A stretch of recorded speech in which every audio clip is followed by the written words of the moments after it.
now we will start Munda revolt. That is Munda revolt.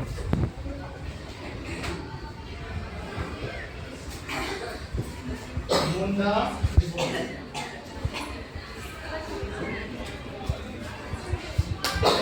When will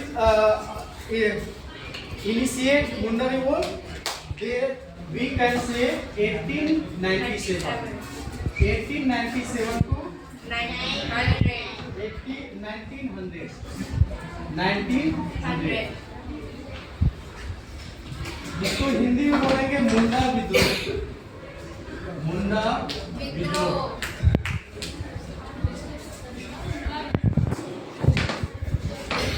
तो so let's we start Munda revolt. Munda rebellion जो है सबसे ज्यादा powerful tribal revolt था British rule के दौरान, जिसमें ब्रिटिश शासन चल रहा था। उस समय मुंडा रिवोल्ट सबसे मजबूत पावरफुल ट्राइबल रिवोल्ट था। मुंडा ट्राइब छोटा नागपुर रीजन के क्षेत्र में रहते हैं, अभी भी रहते हैं एंड पहले भी रहते थे। छोटा नागपुर रीजन कहाँ है? छोटा नागपुर रीजन हमारा जो झारखंड है, ये झारखंड छोटा नागपुर रीजन में अवस्थित है। छोटा नागपुर प्लेटू है, पठार है। और you know already about प्लेटू, that प्लेटू is a table land shape. Table land shape. तो आपका प्लेटू आपका दो प्रकार का है झारखंड में। एक होता है उत्तरी छोटा Nagpur plateau, north Chota Nagpur plateau, and second is south Chota Nagpur plateau. इसी तरह डिफरेंट टाइप से इंडिविजुअल प्लेटू है आपका, जैसे हजारीबाग प्लेटू, रांची प्लेटू, है ना। You have listen already. So Munda revolt जो है Birsa Munda, you have listen about Birsa Munda. Birsa Munda का जो जन्म है, बिरसा मुंडा, बिरसा मुंडा, बिरसा मुंडा का जन्म हुआ था 15 नवंबर 1875। इनका मृत्यु हुआ था 1900। अगर हम बोलेंगे डेट बोलेंगे तो 9 जून। कितना? 9 जून 1900। 9 जून 1900 को मुंडा का, बिरसा मुंडा का मृत्यु हुआ था। ये शायद रांची में जन्म लिए थे। रांची अभी जो है रांची में अवस्थित है, लेकिन जैसे आपका हो गया खूंटी डिस्ट्रिक्ट, तो खूंटी डिस्ट्रिक्ट में इनका जन्म हुआ था। उलीहातू, अगर प्रॉपर्ली कहा जाए तो Birsa Munda has born on Ulihatu village in Khunti district. Khunti district के उलीहातू विलेज में बिरसा मुंडा का जन्म हुआ था। ये मुंडा ट्राइब्स में ये आते हैं और बहुत यंग है। जब इनका यंग एज था, बिरसा मुंडा का जब यंग एज में थे, तो बिरसा जो है इनका सेंसिटिव था एक्सप्लॉयटेशन में। जो ब्रिटिश लोग, ब्रिटिश के द्वारा हमारे लोगों पर, यानी कि जनजाति लोगों पर जो अत्याचार, शोषण किया जा रहा था, उस शोषण के प्रति इनका सेंसिटिव भाव था, है ना। ये उसको समझ पाए कि ये हमारे साथ अंग्रेज क्या कर रहा है, शोषण कर रहा है। सो इसलिए वो उनका प्रतिरोध करना, विरोध करना स्टार्ट कर देते हैं अंग्रेजों का। अब जब विरोध करते हैं तो मुंडा को रिगार्ड किया जाता है खूंट कटीदार। मुंडा को क्या रिगार्ड किया जाता है? खूंट कटीदार, खूंट कटीदार। मुंडा को रिगार्ड मतलब सम्मान से लोग बोलते हैं खूंट कटीदार, ओरिजिनल क्लियरर ऑफ फॉरेस्ट। खूंट कटीदार मतलब क्या हुआ? जो पहले से जंगल है, उस जंगल की सफाई करके कृषि योग्य भूमि बनाना, या उस भूमि को यूजेबल बनाना, खेती करने के लिए या घर बनाना है, उसकी योग्य बनाना जंगल की भूमि को, दैट इज कॉल्ड खूंट कटीदार। इसलिए वे सबसे पहले अपने भूमि पर पहला अधिकार का एंजॉय किए कि ये हमारा लैंड है, हमारा लैंड पर दूसरे कोई इंटरफेयर नहीं कर सकता। No anyone can interfere on my land. So हमारा अधिकार है हमारे लैंड में। ब्रिटिश रूल के अंतर्गत ठेकेदार को हम लोग क्या बोलते हैं? कॉन्ट्रैक्टर। अब ये कॉन्ट्रैक्टर है, जैसे जागीरदार किसको बोलेंगे? लैंड ऑनर को। जो भूमि का मालिक होता है उसको जागीरदार कहा जाता है, और ठेकेदार को कॉन्ट्रैक्टर कहा जाता है। उसके बाद हाकिम्स हो गया, जो कंपनी का ऑफिशियल्स होता था, कंपनी का अधिकारी, उसको हाकिम्स कहा जाता था। और दूसरे लोग उनको डिनाई करते हैं उसके बेनिफिट से, मतलब उनको जो बेनिफिट मिल रहा है ना, बिरसा मुंडा को या बाकी ट्राइब्स को उनके अधिकारों से वंचित किया जाता है ठेकेदारों के द्वारा, है ना, हाकिम्स के द्वारा और जागीरदारों के द्वारा। मुंडा सामान्यतः एक पीस लविंग ट्राइब थे, शांति पसंद करने वाले नेता थे, जनजाति थे, है ना, शांति प्रिय इन्हें ज्यादा पसंद था। 1894 में जो मानसून जैसे आपका फेल्यूर कर जाता है India, because in India monsoon comes in June, 15 June, approximately 50 June monsoon comes every year in India. तो 15 जून को लगभग हर एक साल आता है मानसून। तो उस समय क्या होता है, मानसून असफल हो जाता है, मतलब मानसून आने में देर होता है, मानसून आता ही नहीं प्रॉपर तरीके से। जब मानसून नहीं आएगा तो खेती नहीं होगा प्रॉपर, तो खेती नहीं होगा तो हमारा फसल उत्पादन नहीं होगा, और फसल उत्पादन नहीं होने के कारण लोगों को भूखमरी का सामना करना पड़ा। तो इस प्रकार से अकाल पड़ गया, और अकाल होने के बाद फिर एपिडेमिक अनाउंस किया गया। तो इसमें क्या आता है 1894 में? फेमिन। क्या आता है? फेमिन, अकाल पड़ जाता है। अकाल से क्या हो गया? एपिडेमिक। देखो एपिडेमिक कब बोलते हैं? जब बहुत सारे लोग प्रभावित होते हैं, इससे बहुत सारे लोग प्रभावित होते हैं, दैट इज कॉल्ड एपिडेमिक। तो एपिडेमिक अनाउंस कर दिया गया। मुंडा के नेता के रूप में, मुंडा ट्राइब्स के नेता के रूप में बिरसा जंगल टैक्स जो लिया जा रहा था कंपनी से, वन कर यानी कि फॉरेस्ट टैक्स जो लिया जा रहा था, उसका ये विरोध करना शुरू कर दिए, और टैक्स ना पे करने के लिए लोगों को आह्वान किए कि आप सभी कोई टैक्स पे नहीं करेंगे ब्रिटिश को।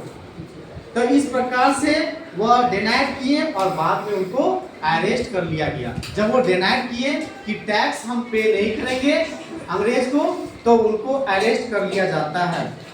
उसके जब अरेस्ट होते हैं, अरेस्ट होने के बाद फिर वो रिलीज हो जाते हैं, उसको छोड़ दिया जाता है। जब वो जेल से बाहर निकलते हैं तो बिरसा मुंडा फिर एक मूवमेंट चलाते हैं ब्रिटिश के खिलाफ एक मूवमेंट चलाते हैं। क्या स्थापित करने के लिए? अपने जनजातियों के स्वतंत्रता को स्थापित करने के लिए, है ना। तो जैसे ही जेल से निकले, जेल से निकलने के बाद अपने जनजातियों की स्वतंत्रता के लिए एक मूवमेंट चलाते हैं अंग्रेजों के खिलाफ। इस मूवमेंट को ही कहा जाता है उल गुलाम। ये जो मूवमेंट चलाते हैं, दैट मूवमेंट इज कॉल्ड उल गुलाम। क्या कहलाता है? उल गुलाम। ये मूवमेंट को बोलते हैं उल गुलाम। किसके खिलाफ था? अगेंस्ट द ब्रिटिश के खिलाफ चलाया गया ये मूवमेंट है उल गुलाम। अब ये उल गुलाम को हम लोग बोलते हैं ग्रेट टर्नल, यानी कि बहुत बड़ा आंदोलन। अब उसका एक स्लोगन, वो स्लोगन देते हैं, उस स्लोगन को हम लोग क्या स्लोगन देते हैं? We will remember that slogan which is given by Birsa Munda. Slogan क्या था? अबुआ राज एटे जाना, महारानी राज टुंडू जाना। अबुआ राज एटे जाना, अबुआ राज एटे जाना, महारानी राज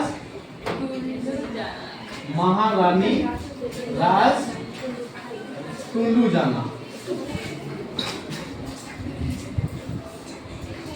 अबुआ राज एटे जाना, महारानी राज टुंडू जाना। दैट मीन्स मतलब अब हमारा अबुआ राज आने वाला है और महारानी का राज खत्म होने वाला है, यानी कि अंग्रेजों का राज खत्म होने वाला है अब हमारा शासन चलेगा, हम सभी मुंडा ट्राइब्स का शासन चलेगा, ये इनका स्लोगन था। अब ये स्लोगन से के बाद उसको टाइटल दिया जाता है धरती आबा का, उनको एक टाइटल दिया जाता है धरती आबा, टाइटल उनको दिया जाता है धरती आबा, धरती आबा मतलब धरती के भगवान है ना, हमारे पृथ्वी के भगवान का टाइटल उन्हें दिया जाता है।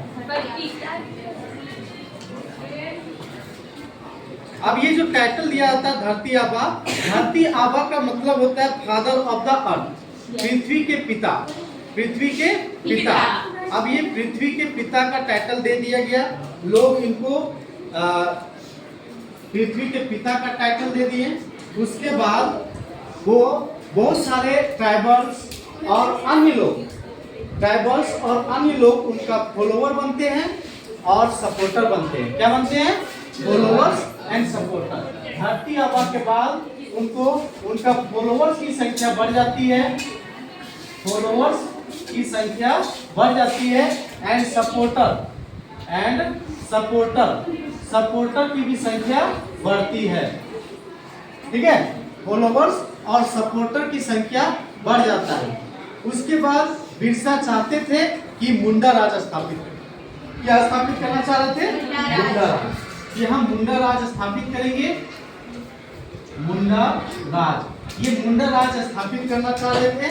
और वापस मुंडा का जो गोल्डन एज था पहले का, मुंडा का गोल्डन एज यानी कि golden age of the Munda, वो वापस लाना चाहते थे। Golden age of the Munda, golden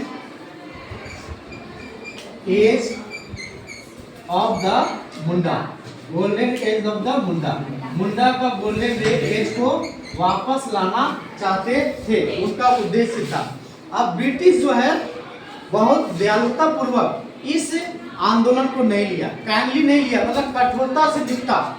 अंग्रेज लोगों जो है इस आंदोलन को कठोरता से दबाने का प्रयास किया और बहुत सारे आर्म्ड कॉन्फ्लिक्ट होते हैं किसके बीच में?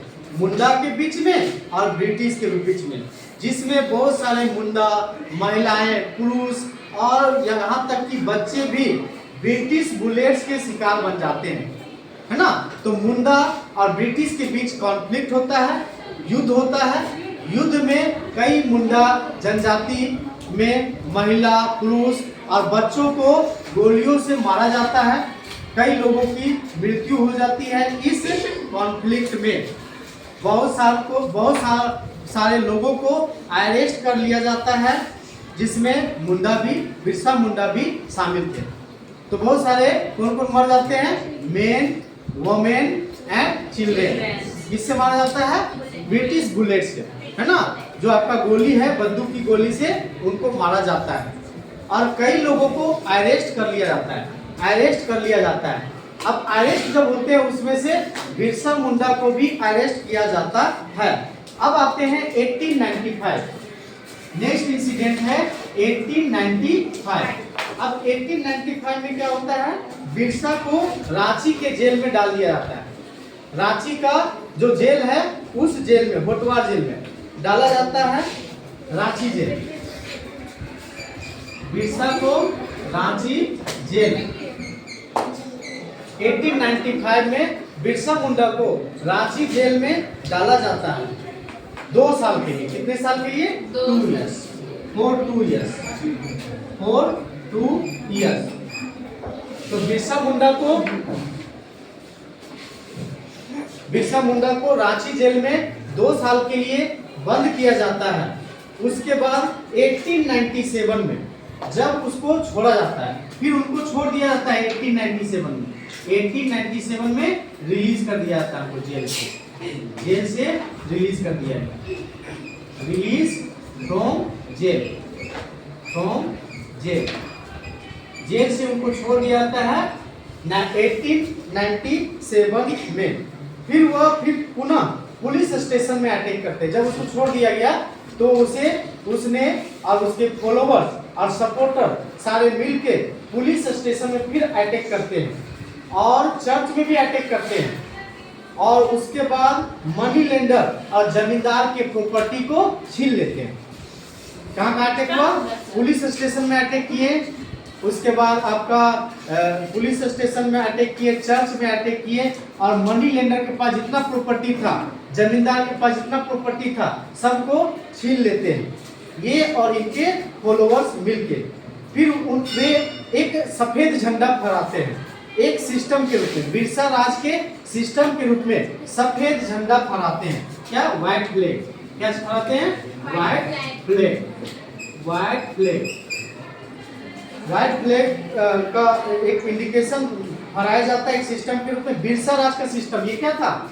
ए system of Birsa Raj. White flag मतलब a system of Birsa Raj, a system of Birsa Raj, a system of Birsa Raj. अब ये सिस्टम था बिरसा राज का सिस्टम, ये संकेत था व्हाइट फ्लैग। अब इसमें अब आते हैं 1900। नेक्स्ट इंसिडेंट है 1900। अब 1900 में बिरसा मुंडा को जेल में फिर डाल दिया जाता है। 1900 में जब जेल में डाला जाता है तो उसी समय आपका पहले फरवरी या मार्च में उनको जेल में डाला जाता है, तो जून में 9 जून को कोलेरा से मृत्यु हो जाती है। 1900 मतलब 9 जून है ना, लिखेंगे 9 जून को इनको ये मर जाते हैं, died with cholera, died with cholera. Cholera means, tell me, cholera means हैजा। कोलेरा मीन्स हैजा। हैजा is a disease which spreads from house fly. घर की जो मक्खी होती है ना, उससे, उसके काटने से या उसके बैठने से हमें कोलेरा डिजीज होने की संभावना होती है। तो हैजा से इनकी मृत्यु हो जाती है। अब जब मृत्यु हो गया तो मूवमेंट क्या होगा? मूवमेंट खत्म, मूवमेंट समाप्त हो गया। अब जैसे मृत्यु, बिरसा मुंडा की मृत्यु होती है तो मूवमेंट समाप्त हो गया।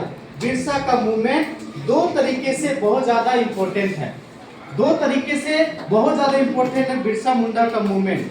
क्यों?